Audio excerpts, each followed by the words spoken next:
Salut à tous et bienvenue sur l'amour du maillot pour une nouvelle vidéo. Aujourd'hui, on va revenir sur le drama entre guillemets qui s'est passé par rapport à Vintage Football Area. Alors, mon but ici n'est pas de créer un buzz ou de créer du clash, peu importe, c'est pas du tout ma nature. Si vous suivez ma chaîne depuis longtemps, vous me connaissez, moi je fais mon truc dans mon coin et j'aime bien.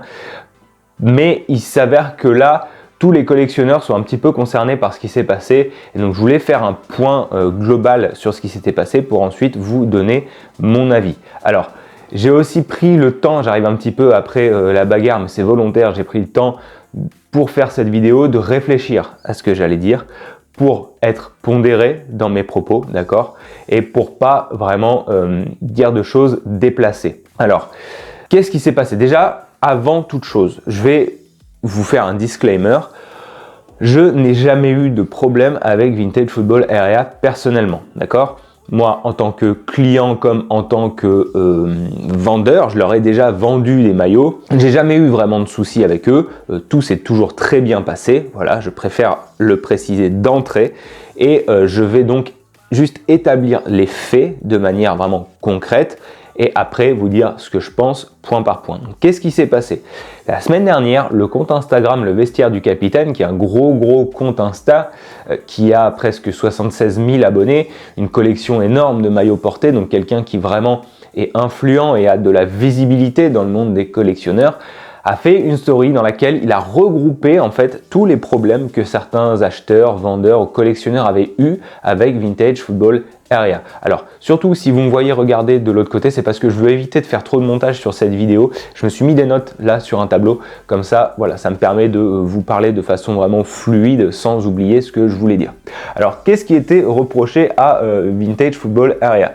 Alors déjà, il leur a été reproché de faire un bénéfice excessif sur les rachats de maillots. Vous savez que sur les sites comme Vintage Football Area ou Classic Football Shirts, vous pouvez les contacter et leur revendre, leur proposer des maillots dont vous voulez vous débarrasser. Et il leur a été reproché de racheter des maillots pour, je sais pas moi, une vingtaine d'euros pour ensuite les vendre 80 ou 100 euros. Ça, je vais le débunker tout de suite, c'est pas vraiment quelque chose qu'on peut reprocher à une entreprise. À une époque, moi je travaillais dans une librairie et on faisait du rachat de livres d'occasion et j'avais eu une petite embrouille avec une dame qui me reprochait de racheter trop peu cher à son goût un livre qu'elle avait acheté seulement quelques jours avant, neuf, dans la dite librairie. Après, il y avait un logiciel qui déterminait le prix de rachat de ce livre-là et après, nous, on allait le revendre d'occasion et elle me reprochait de racheter trop peu cher un livre qui était aussi neuf, aussi jeune. Il a fallu que je lui explique qu'à partir du moment où un produit quitte son magasin, il est considéré comme d'occasion de facto et que donc il est racheté d'occasion et il ne peut pas être revendu même s'il est en état neuf comme un livre neuf. Et de fait, je lui ai aussi expliqué que toute entreprise au monde, tout commerce au monde, s'il veut vivre, survivre, faire manger ses employés, il est obligé de faire du bénéfice. Donc ça, c'est quelque chose que vous ne pouvez pas reprocher à Vintage Football Area ou à qui que ce soit, d'accord? N'importe quel commerce achète des choses pas chères pour ensuite les revendre plus cher. C'est normal, c'est le principe justement de, entre guillemets, du capitalisme, mais sans aller dans du capitalisme à outrance, c'est juste le principe du commerce. Sinon, ça s'appelle du troc. Alors, là-dessus, pour moi, la responsabilité, elle revient aux personnes qui vendent leurs maillots.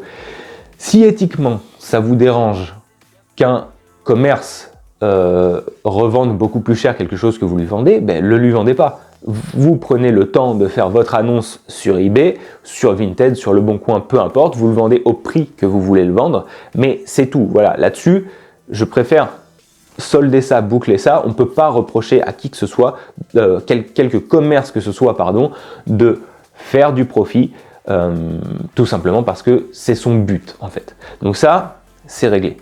On va passer aux choses qui fâchent un petit peu plus. Il leur a été reproché de faire de la surenchère un peu déloyale.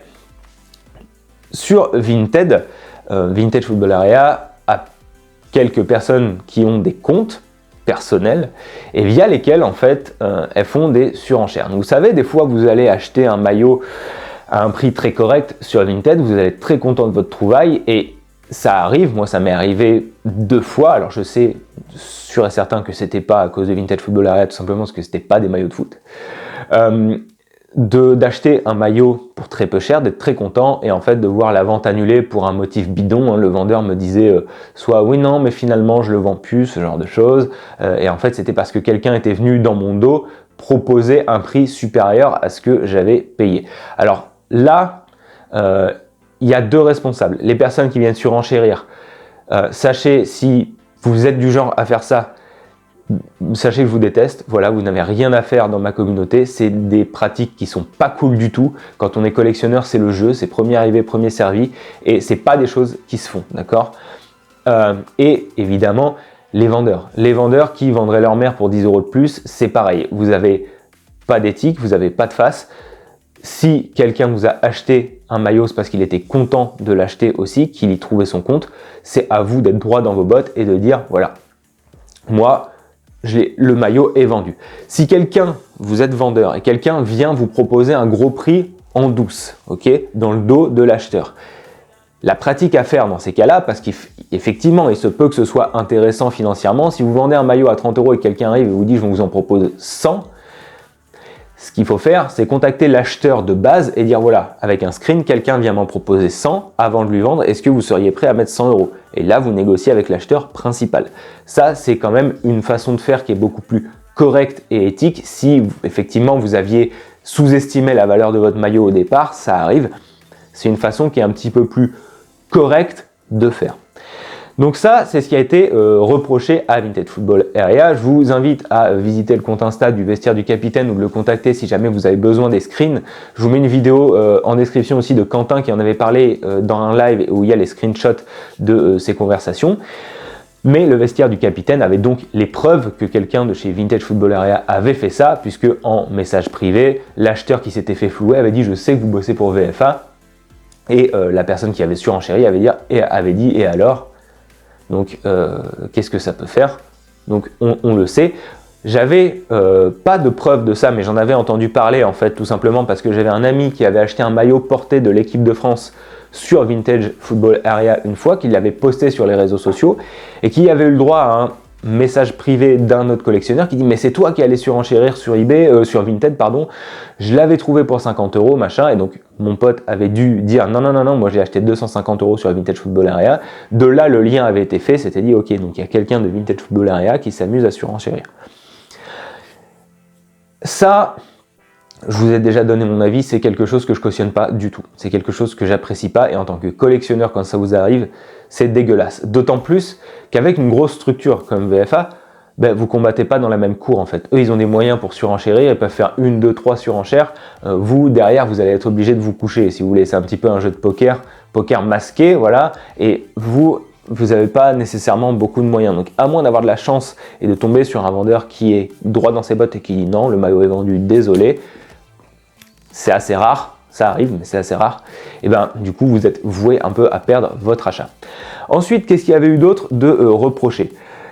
Il avait été reproché à Vintage Football Area de vendre des faux maillots portés ou préparés. Alors, screenshot à l'appui, Vestiaire du Capitaine avait montré que Vintage Football Area avait acheté un maillot, je crois, un maillot boutique du RC Lens 2002-2003, vous savez, le maillot doré avec un flocage Ligue des Champions blanchard derrière, acheté pour une vingtaine, trentaine d'euros sur Vintage, je ne sais plus, et qu'il avait été revendu comme porté ou préparé pour un peu plus de 200 € sur VFA.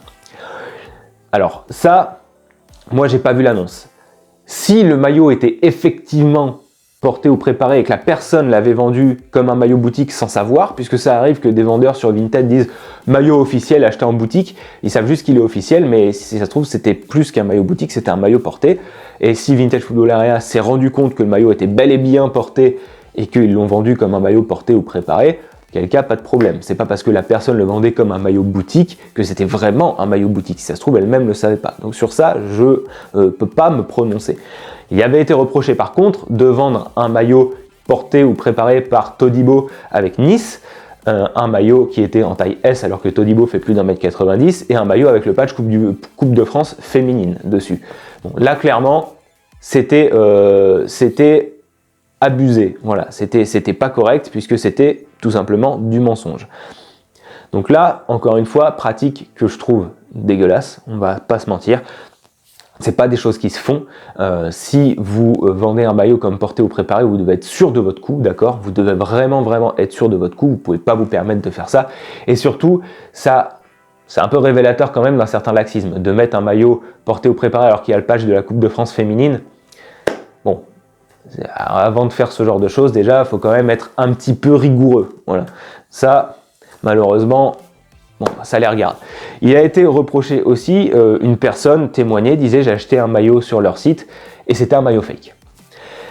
Alors, ça me dérange et en même temps, je peux un petit peu plus le comprendre dans le sens où ça peut relever de l'inattention et de la bonne foi, ok? On peut leur laisser le bénéfice du doute là-dessus, dans le sens où si vous recevez des colis de 10, 15 maillots et que vous en déballez 20 par jour, s'il y a un maillot fake qui passe entre les mailles du filet, c'est dommage, mais ça peut arriver. Là où la différence se fait, c'est qu'est-ce qu'ils vont faire après, d'accord? C'est le service client, le service après-vente. Si vous leur montrez, leur prouvez qu'ils vous ont vendu un maillot fake et qu'eux, ils sont de bonne foi et ils vous disent, pardon, désolé, vous pouvez nous le renvoyer, on vous rembourse.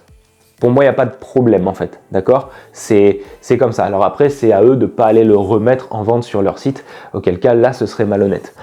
Mais ça arrive à des très grosses structures comme Classic Football Shirts. De temps en temps, il y a un maillot fake qui passe entre les mailles du filet tellement il brasse de volume. Alors, il faut juste leur accorder le bénéfice du doute. Là, essayez vous de votre côté de vous éduquer à mort pour essayer de reconnaître des maillots fake, d'accord? Mais il ne s'agit pas de douter de tout. Sur Vintage Football Area, 99% des maillots sont authentiques, d'accord? Peut-être que de temps en temps, il y a un mauvais maillot qui passe entre les mailles du filet, c'est très dommage.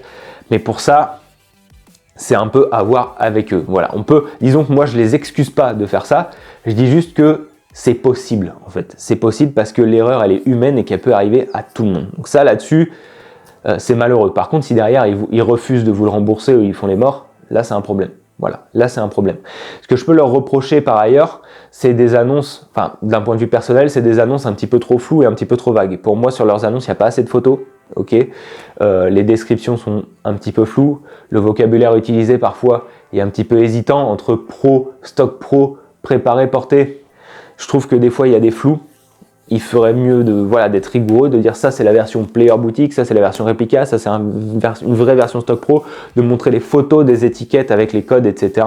Ce qui serait beaucoup plus transparent et ce qui éviterait des litiges. Voilà, ça c'est une piste de solution selon moi. On va passer à deux derniers points qui sont quand même beaucoup plus litigieux à mon goût, c'est les insultes. Quand ils se sont fait épingler pour certaines surenchères potentielles, leur réponse aux personnes qui les ont un petit peu démasquées sur Vinted ou sur les réseaux, ça a été les insultes. Ça a été, alors, pareil, les screenshots, je vous laisse aller les voir sur la vidéo de Quentin, je vous laisse aller les voir, contacter le vestiaire du capitaine pour ça, pardon. Mais là, pour moi, on passe une limite à pas franchir, en fait. Quand vous êtes une structure aussi grosse, quand vous êtes le vendeur numéro 1 en France, on va pas se mentir, il y a une sorte de respect à avoir quand même. Et le fait de dire à quelqu'un qui est vexé d'avoir eu une surenchère, qui est déçu d'avoir vu un maillot lui passer sous le nez parce que quelqu'un a surenchéré, et alors tu vas pleurer, qu'est-ce que tu vas faire? Sinon aller insulter des mamans. Bon, bah là je pense que ça se passe de commentaires. Voilà, c'est des choses à pas faire. Quand on est mature, qu'on est professionnel, on fait pas ça. Voilà. Déjà quand on est bien éduqué, on fait pas ça. On peut penser ce qu'on veut, mais alors aller insulter les gens, c'est passer un cap pour moi, d'autant plus quand on représente une structure aussi importante. Et enfin, ça, moi je ne l'ai pas vu, j'ai pas vu les screens. À la suite de ce problème qu'il y a eu, de ce litige de Vintage Football Area, des évaluations négatives ont été apparemment mises sur Vintage Football Area sur Google. Et Vintage Football Area aurait fait en sorte de les supprimer. Alors ça, c'est pareil. Pour moi, c'est pas honnête du tout. Il s'agit de régler les choses proprement. Là encore, ça, pour moi, c'est vraiment quelque chose de malhonnête. Voilà, c'est quelque chose de pas correct. Et donc, je vais passer à ma conclusion à moi. Qu'est-ce qu'il faut faire, d'accord? Moi, je suis pas votre mère. Je vais pas vous dire d'aller boycotter qui que ce soit. Moi, c'est pas dans ma démarche d'aller mettre les évaluations négatives sur Google. Si je vais dans un restaurant et que j'ai mal mangé, je vais pas aller mettre une évaluation négative, je vais juste ne pas y retourner. Pourquoi? Parce que il y a des gens qui vivent de ça, qui s'investissent malgré tout, et qui peuvent, leur service peut plaire à certaines personnes, peut déplaire à d'autres. Donc moi, je vais pas aller afficher les gens sur la place publique comme ça, parce que c'est pas ma démarche. Par contre, je vais changer mes habitudes de consommateur. Après le drama, en fait, moi, ce qui vraiment m'a fait passer un cap, c'est un petit peu les insultes. Voilà, c'est les insultes. Il y a des choses qui sont dommageables. Par exemple, VFA, ils sont tellement importants qu'ils sponsorisent des grosses chaînes YouTube. Et quand ces grosses chaînes YouTube en font la pub, c'est normal, c'est leur sponsor, c'est normal d'en faire la pub. Mais quand ils mettent en avant qu'ils ont un service très rigoureux de détection des maillots fake, etc., et que derrière, il y a des maillots fake qui fuitent sur leur site, pardon, bah non, en fait. À la limite, mettez en avant le fait que ça envoie rapidement, qu'il y a un large catalogue. Là, ok. Mais à partir du moment où vous dites ils ont aucun fake parce qu'ils ont un service très rigoureux et qu'il y a des maillots fake ou des maillots faussement préparés portés qui se retrouvent sur le site, ça devient de la publicité mensongère. Donc ça, c'est un petit point à noter. Donc, est-ce qu'il faut boycotter Vintage Football Area? Encore une fois, je ne suis pas votre mère. Moi, je vous dis, faites ce que vous voulez. Moi, je vais... Personnellement, depuis cette histoire, comme je vous disais, j'ai pu regarder leur site, j'ai pu consulter leur site parce que les insultes, pour moi, c'est un petit peu trop. J'ai pas envie de cautionner ce genre d'attitude, j'ai pas envie de cautionner les méthodes de surenchère, parce que si ça se trouve, je vais aller sur leur site, je vais trouver un maillot qui me plaît, mais c'est un maillot qu'ils ont acquis de façon pas honnête. Et ça va me déranger. Voilà. C'est pas tant le fait que les maillots soient parfois un peu chers au goût de certains. Ça, moi, ça me dérange pas. Je mets le prix que je veux dans un maillot. Ça, c'est libre à chacun. Tout comme les youtubeurs foot vous donnent leur avis sur la Coupe du Monde au Qatar, mais après, c'est à vous de faire votre choix. Moi, c'est la même chose en fait. Je suis pas là pour vous dire il faut boycotter, il faut machin, d'être là pour diffamer. Vintage Football Area a énormément de points positifs. Voilà, qu'on soit bien d'accord. Vintage Football Area, c'est un service quand même. Quand vous commandez un maillot, je n'ai jamais été déçu par Vintage Football Area. Donc en tant qu'acheteur, ils respectent énormément leurs acheteurs. Voilà. Ce qui a été soulevé par Vestiaire du Capitaine dévoile un petit peu les coulisses. Là, c'est un petit peu, moi, quelque chose qui me dérange. Vintage Football Area, est-ce que ça va leur nuire? Je ne pense pas. En toute sincérité, je ne pense pas, parce qu'ils sont établis, que c'est une grosse structure, qu'ils ont beaucoup d'arrivages, qu'ils ont quand même des beaux maillots sur leur site, il ne faut pas se mentir. Maintenant, encore une fois, mon but, c'est pas d'être diffamant, mais est-ce que ces choses-là, si elles sont avérées, vous affectent ou pas? La question, elle se pose là en fait. Si vous avez toujours été satisfait du service client et que vous vous dites honnêtement, moi ce qu'ils font, je m'en fous, je trouve des maillots qui me plaisent, et continuez d'acheter sur Vintage Football Area. Si après ça commence à vous déranger, c'est autre chose et c'est à vous de vous faire votre propre avis. Vintage Football Area, ils sont beaucoup plus destinés à des clients, à des acheteurs de maillots qu'à des collectionneurs purs. C'est ce qu'il faut se dire aussi. Ça reste un site quand même qui vend beaucoup de maillots, qui brasse beaucoup, et donc c'est très bien pour les personnes qui cherchent un petit maillot comme ça. Pour les personnes un petit peu plus puristes, donc qui vont être plus à cheval sur des détails, peut-être que ça va pas être le site qui correspond. Voilà. Donc je vais arrêter cette vidéo ici. J'espère que vous aurez compris mon point de vue. Ce que vous pouvez tout à fait dans les commentaires donner votre avis dans le respect. Je préfère prévenir, je vais bloquer et supprimer les commentaires qui seront pas respectueux, les avis qui seront exprimés de façon insultante. Il s'agit de rester courtois dans les commentaires, d'accord? C'est un sujet qui est un petit peu touchy, un petit peu délicat, d'accord? Moi, je suis curieux de savoir ce que vous allez faire, parce que je trouve que tous les points de vue se respectent, d'accord? Tous les avis se respectent. Si vous êtes du genre à continuer de commander, il n'y a aucun souci. Si vous êtes du genre à boycotter, il n'y a aucun souci non plus. Vous faites ce que vous voulez. Encore une fois, dans le respect, tant que votre avis il est pesé et intelligent. Vous savez ce que moi je vais faire. Voilà, je vais lever le pied. J'avais commandé, je sais plus, 3-4 fois sur la Vintage Football Area. Je sais que à chaud comme ça, après le drama, j'ai pas vraiment envie de commander sur leur site. Maintenant, je dis pas que j'y recommanderai jamais, parce que dans la vie déjà, il faut jamais dire jamais. Ça, c'est un fait. On a toujours l'air con quand on a une position définitive et qu'en fait on est amené à en changer plusieurs mois plus tard. Donc jamais fermer la porte. Le fait est qu'aujourd'hui je ne me sens pas de commander sur leur site. Maintenant peut-être que d'ici quelques mois ça se sera tassé. Bon, il se peut aussi que ce genre de vidéo ou de contenu fasse évoluer leur service client, qui leur apporte un petit peu de rigueur, ce qui serait top. Voilà ce que je les encourage à faire. Voilà, ça reste quand même un site pour des clients français qui est un bon site pour acheter. Voilà, maintenant à vous de vous faire votre propre avis et surtout de toujours rester mesuré et respectueux. J'espère que cette vidéo vous aidera à y voir plus clair. Pensez à vous abonner à la chaîne si ça vous a plu, à activer la cloche pour être notifié de l'apparition des prochaines vidéos, à mettre un pouce bleu pour que la vidéo soit mieux référencée. Et nous on se retrouve très vite pour parler de maillot. Ciao!